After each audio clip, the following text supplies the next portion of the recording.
Tú crees que conoces la historia de la Pascua. Crees que entiendes lo que pasó en Jerusalén cuando Jesús murió. Pero hay algo que nadie te ha contado. Si hubieras estado físicamente presente en esa ciudad, en esas 72 horas específicas, la probabilidad de que hubieras muerto antes de que el domingo amaneciera era mucho más alta de lo que imaginas. No por las razones teológicas, por las razones físicas, biológicas, políticas y sociales que hacían de Jerusalén en el siglo I uno de los entornos más peligrosos de la tierra para cualquier persona común. Esta es la historia de por qué no habrías sobrevivido, y al entenderla, vas a leer la Biblia de una manera que nunca antes fue posible. Antes de empezar, hay un misterio que quiero que tengas en mente mientras escuchas todo lo que viene. Los soldados romanos que custodiaban la tumba de Jesús eran hombres entrenados para morir antes de ceder. Enfrentar al enemigo, enfrentar la muerte, retroceder jamás. Y sin embargo, esos mismos soldados abandonaron su puesto en la madrugada del domingo, sabiendo perfectamente que hacerlo significaba su propia ejecución. No corrieron por cobardes, corrieron por algo que vieron, que fue tan aterrador que rompió el entrenamiento más severo del mundo antiguo. Guarda esa pregunta. La respuesta está al final de este relato, y cuando llegues a ella, todo lo que hayas escuchado antes va a cobrar un significado completamente diferente. Lo primero que habría matado a alguien como tú en Jerusalén durante la Pascua del año 30 de la Era Común ni siquiera habría sido una violencia directa. Habría sido el agua. El agua en Jerusalén era uno de los recursos más escasos y más contaminados de la región, y durante la semana de Pascua, con entre 200.000 y 300.000 personas apiñadas en una ciudad diseñada para 80.000, el sistema hídrico colapsaba completamente. Jerusalén no tenía un río, dependía de cisternas excavadas en la roca caliza, del acueducto que llegaba desde los estanques de Salomón al sur, y de la lluvia que se recolectaba en invierno. En abril, esas cisternas estaban al límite de su capacidad útil. El arqueólogo Ronnie Wright, que excavó durante años el barrio bajo de Jerusalén, bajo la dirección de la Autoridad de Antigüedades de Israel, documentó que en el período del Segundo Templo existían cientos de cisternas privadas excavadas directamente bajo las casas. El problema era que esas mismas cisternas, al no tener filtración adecuada, acumulaban bacteria de Escherichia coli, Giardia y Cryptosporidium, en concentraciones que hoy harían que cualquier laboratorio cerrara el suministro de inmediato. Una persona moderna sin inmunidad previa a esos patógenos podría desarrollar una diarrea severa en menos de 6 horas, perder más de 2 litros de líquido en un día y entrar en un estado de deshidratación crítica en 48 horas. Sin suero, sin antibióticos, sin solución de rehidratación oral. En el calor de abril en Palestina, eso era con mucha frecuencia una sentencia de muerte. Pero si el agua no te mataba, el aire podría haberlo hecho.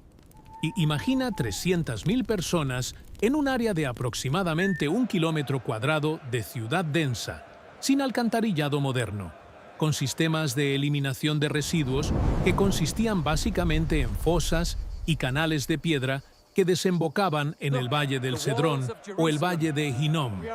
El Valle de Hinnom, que en arameo se llamaba Gehenna, fue el lugar donde durante siglos se quemaron los desechos de la ciudad, y para el primer siglo era un vertedero permanente con fuego que nunca se extinguía completamente. Una imagen tan asociada con la podredumbre y la muerte que Jesús la usó repetidamente como metáfora del infierno en sus enseñanzas, según lo registra el Evangelio de Marcos en el capítulo 9, versículos 43 al 48. Sí, el olor de esa ciudad durante la Pascua era algo que ninguna descripción moderna puede capturar. Sangre de los miles de animales sacrificados mezclada con el humo de sus grasas quemadas en el templo. el estiércol de burros, camellos, ovejas y palomas que llenaban cada callejón, el olor corporal de cientos de miles de peregrinos que no se bañaban con la frecuencia moderna, y debajo de todo, el hedor constante de los desechos humanos que los residentes arrojaban cada mañana desde sus casas a los canales de las calles. Si eres de los que se suscribieron a este canal recientemente, bienvenido. Si aún no lo hiciste, este es el momento de hacerlo. Cada semana traemos relatos como este, donde la historia real de los tiempos bíblicos se convierte en la llave que abre una comprensión completamente nueva de las Escrituras. No es teología abstracta, es la tierra, el olor, el dolor y la maravilla de un mundo que Dios eligió para entrar en forma humana. Si quieres seguir descubriendo esas realidades, el botón de suscripción está ahí y es gratis. La comunidad que está construyendo este canal es gente como tú, que quiere entender la fe desde adentro, desde la piedra caliza y el polvo del camino, desde las manos callosas y los ojos abiertos de quienes lo vivieron. Acompáñanos. La comida era otro vector letal. El sistema de conservación en el siglo I dependía principalmente de la sal, el aceite y el secado al sol. La carne fresca, cuando existía, se consumía en el día o se salaba para preservarla. Pero durante la Pascua, el consumo de cordero recién sacrificado era masivo y las condiciones de preparación en viviendas pequeñas y hacinadas, sin refrigeración, con fuegos de leña que a veces no alcanzaban las temperaturas necesarias para eliminar patógenos, generaban un riesgo de intoxicación alimentaria que hoy sería clasificado como emergencia de salud pública. La salmonela y el campylobacter eran huéspedes habituales de las aves y los corderos, y sin tratamiento antibiótico, la sepsis podía desarrollarse en menos de 72 horas en personas con sistemas inmunes ya debilitados por la desnutrición crónica. Un estudio de paleopatología publicado en el Journal of Archaeological Science en 2015, que analizó restos óseos del período del Segundo Templo en Israel, encontró evidencias de deficiencia de vitamina D, anemia por deficiencia de hierro y articulaciones deformadas por trabajo físico intensivo desde la infancia en la mayoría de los individuos analizados. Y la población promedio no estaba en buenas condiciones físicas. Estaban resistiendo. Si lograras sobrevivir la comida y el agua, la ciudad te presentaría su tercer peligro: la violencia política. El prefecto Poncio Pilato había llevado cohortes adicionales de soldados desde Cesarea para controlar a la multitud. Pero esos soldados no eran agentes de paz en el sentido moderno. Eran ejecutores de la voluntad del imperio, entrenados para responder a cualquier señal de disturbio con fuerza inmediata y desproporcionada. El filósofo judeo-alejandrino Filón de Alejandría, contemporáneo de estos eventos, describió a Pilato en sus escritos como un hombre de carácter inflexible, cruel y obstinado, conocido por sus insultos, insolencias, rapacidades, ultrajes, continuas ejecuciones sin juicio y su salvajismo inhumano. Y eso no era una descripción de alguien que gobernaba con moderación. Herodes Antipas, el tetrarca de Galilea que estaba en Jerusalén para la Pascua y que apenas días antes había ordenado la ejecución de Juan el Bautista, era igualmente capaz de violencia arbitraria. Estar en la calle equivocada, ser confundido con un seguidor de un hombre que el imperio acababa de crucificar, levantar la voz en el momento incorrecto delante de un soldado que llevaba semanas lejos de su familia y que dormía mal y comía peor. Cualquiera de esas cosas podía terminar en un golpe de gladio que nadie investigaría después. Los discípulos de Jesús sabían esto perfectamente. No estaban escondidos por cobardía abstracta. Estaban escondidos porque el riesgo era real y documentado. Pero el Evangelio de Juan, capítulo 20, versículo 19, especifica que el domingo por la noche estaban reunidos con las puertas cerradas por miedo a los judíos, usando la expresión judíos, para referirse específicamente a las autoridades religiosas que habían organizado la crucifixión. Eso era una amenaza concreta. Varios de los discípulos eran galileos, fácilmente identificables por su acento arameo diferente al de Judea, exactamente como la criada que identificó a Pedro en el patio de Caifás, diciéndole que su acento lo delataba, según lo narra el Evangelio de Mateo, capítulo 26, versículo 73. Ser Galileo en Jerusalén, en esas 72 horas después de la crucifixión de un predicador galileo, era como llevar un cartel de identificación en una ciudad que acababa de ejecutar a tu líder. Además de los peligros físicos y políticos, el sistema de pureza ritual judía convertía prácticamente cada acción cotidiana en un campo minado social que podía dejarte excluido de la comunidad en cuestión de horas.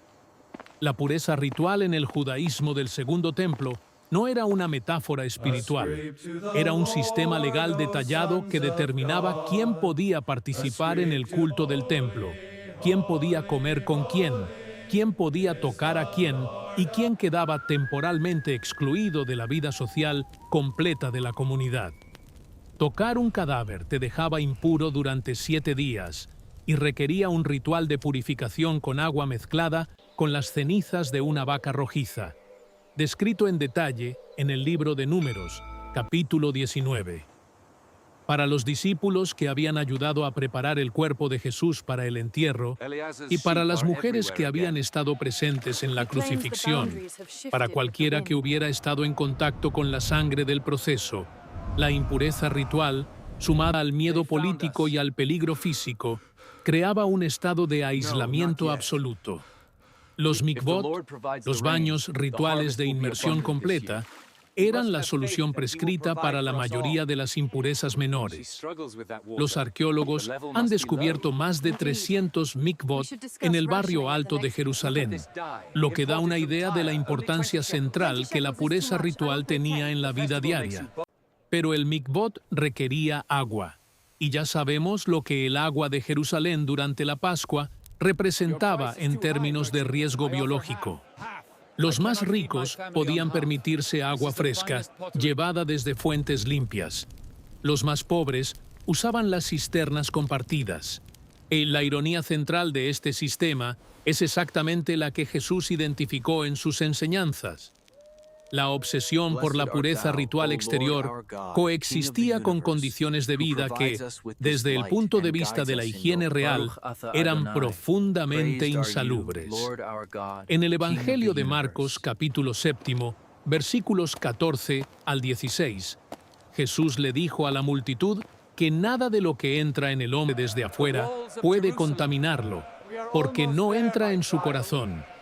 Esa afirmación, en un contexto donde la pureza ritual determinaba el acceso al templo, a los sacrificios y a la comunidad social, era teológicamente explosiva. La medicina de la época era otro factor que reducía dramáticamente las posibilidades de supervivencia de cualquier viajero moderno transportado a esa realidad.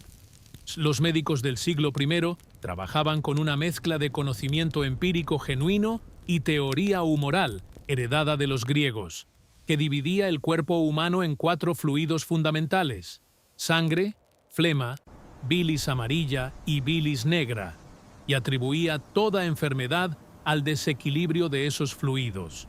Las intervenciones médicas incluían sangrías para reducir la bilis en exceso, cataplasma de aceite y vino para heridas externas, una combinación que, como sabemos hoy, tiene propiedades antisépticas limitadas pero reales, gracias al contenido alcohólico del vino, y una farmacopea de plantas medicinales como el hisopo, la mirra y el áloe, que sí tenían efectos biológicamente verificables. El médico Lucas, que escribió el tercer Evangelio y el libro de los Hechos, era probablemente un médico griego de formación socrática. Y su vocabulario técnico al describir enfermedades es notablemente más preciso que el de los otros evangelistas. Pero incluso él no habría podido hacer nada contra una sepsis bacteriana. una neumonía o una malaria en el año 30 sin los antibióticos que no existirían por otros 1900 años. La enfermedad más presente en el paisaje de los evangelios es la lepra, aunque el término bíblico tzaraat en hebreo probablemente incluía una variedad de condiciones dermatológicas además de la lepra propiamente dicha. Los leprosos del primer siglo eran excluidos de la vida social de manera total, obligados a vivir fuera de las ciudades, a gritar «impuro, impuro» cada vez que alguien se acercaba para advertirlos, y a desgarrar sus ropas como signo de duelo por su propia condición. Y según lo ordena el libro de Levítico, capítulo 13, versículos 45 y 46.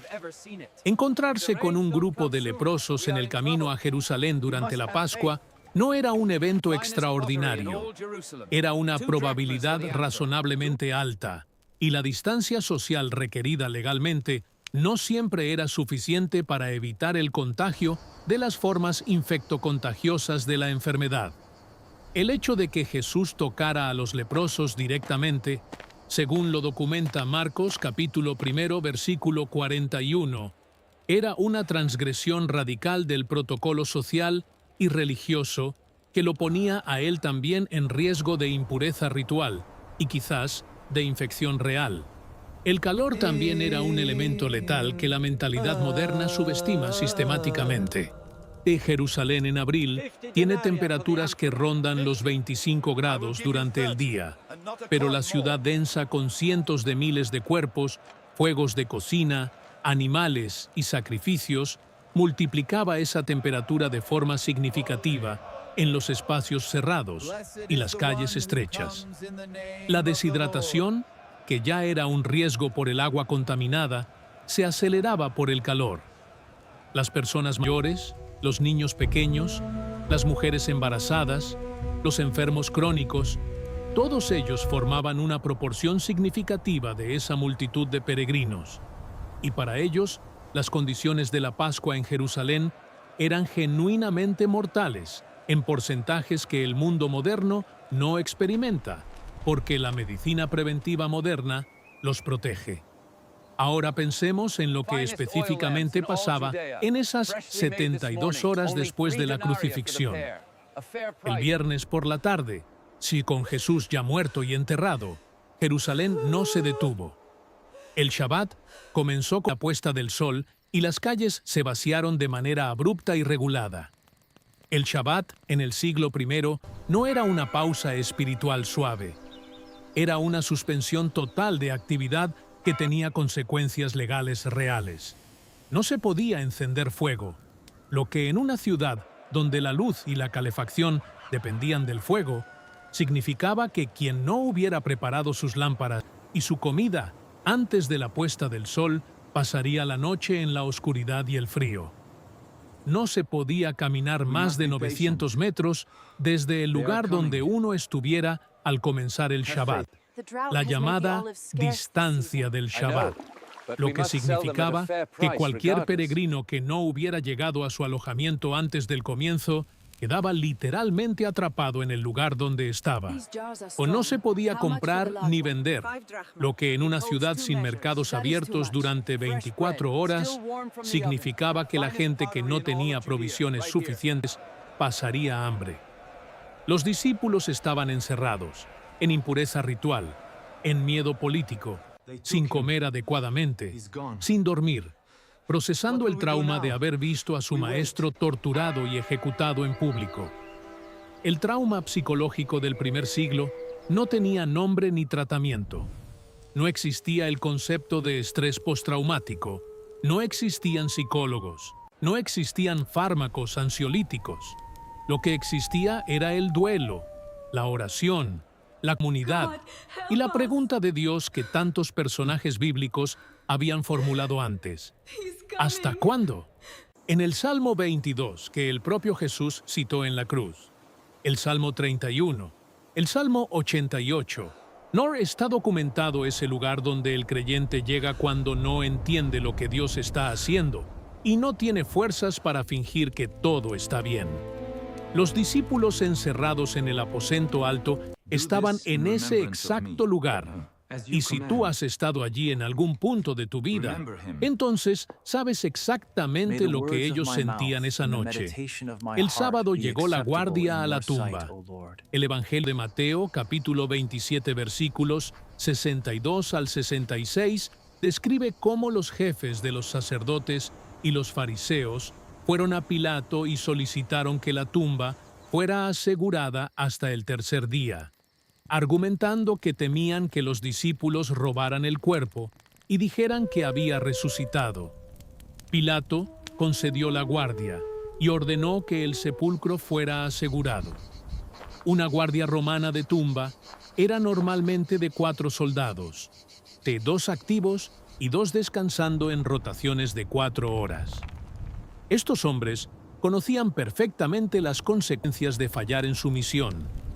Bajo la ley romana, un soldado que abandonaba su puesto o dormía durante la guardia podía ser ejecutado por sus propios compañeros en un proceso llamado fustuarium, en el que los compañeros del infractor lo golpeaban con palos hasta la muerte. El sello romano que colocaron sobre la piedra era la firma del prefecto, y romperlo era un crimen capital contra el Estado romano. Esta no era una guardia nominal. Era una barrera con consecuencias letales para quien la violara, desde cualquier lado. Y aquí llegamos al misterio que plantea al principio. Esos hombres, con ese entrenamiento, con esas consecuencias, con todo en juego, abandonaron el puesto. El Evangelio de Mateo, capítulo 28, versículos 2 al 4, narra que hubo un gran terremoto, porque un ángel del Señor descendió del cielo y removió la piedra, y que su aspecto era como un relámpago y su vestido blanco como la nieve, y que los guardas temblaron de miedo y quedaron como muertos. Los sacerdotes, al enterarse, no cuestionaron que algo había sucedido. No acusaron a los soldados de haber inventado la historia. Los sobornaron, les dieron dinero y les dijeron que los discípulos habían robado el cuerpo mientras dormían. Esa respuesta es la evidencia más silenciosa y poderosa de la resurrección. Las autoridades que tenían todo el interés del mundo en desmentirla, no dijeron que no había pasado nada. Dijeron que había pasado algo y fabricaron una explicación alternativa. Una explicación que, como vimos antes, no es lógicamente imposible. Soldados que duermen no saben lo que pasó mientras dormían. Y soldados que duermen en guardia son ejecutados, no sobornados.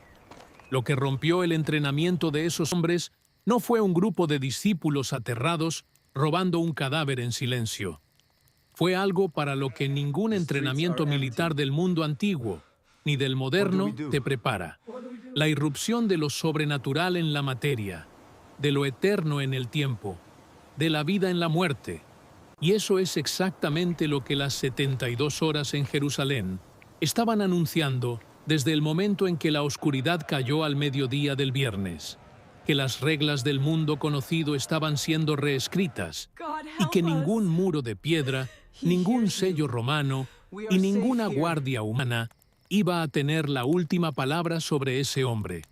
Cuando entiendes todo esto, cuando ves la suciedad y el miedo y la enfermedad y la política y la guardia armada, y en medio de todo eso ves a esas mujeres caminando al amanecer del domingo hacia una tumba sellada con la pregunta de quién les iba a mover la piedra.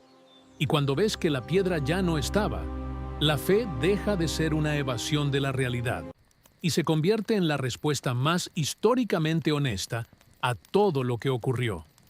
Si este contenido abrió algo en ti, si cambió la forma en que lees una página de los Evangelios, deja tu like.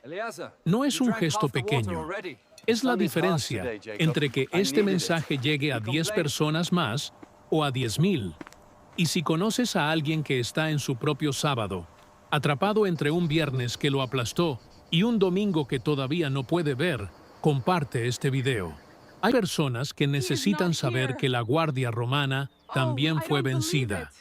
Entender por qué no habrías sobrevivido físicamente en Jerusalén en esas 72 horas es entender que el que sí sobrevivió, el que venció al hambre y a la sed, y a la enfermedad, y a la crucifixión, y a la guardia, y al sello, y a la piedra, no lo hizo porque las circunstancias fueran favorables. Lo hizo porque ninguna circunstancia adversa tiene poder suficiente para detener lo que Dios ha decidido. ¿Qué aspecto de la vida en la Jerusalén del primer siglo te sorprendió más en este relato? ¿Y cómo cambia eso tu comprensión de los milagros de Jesús? Hear my voice, O Lord.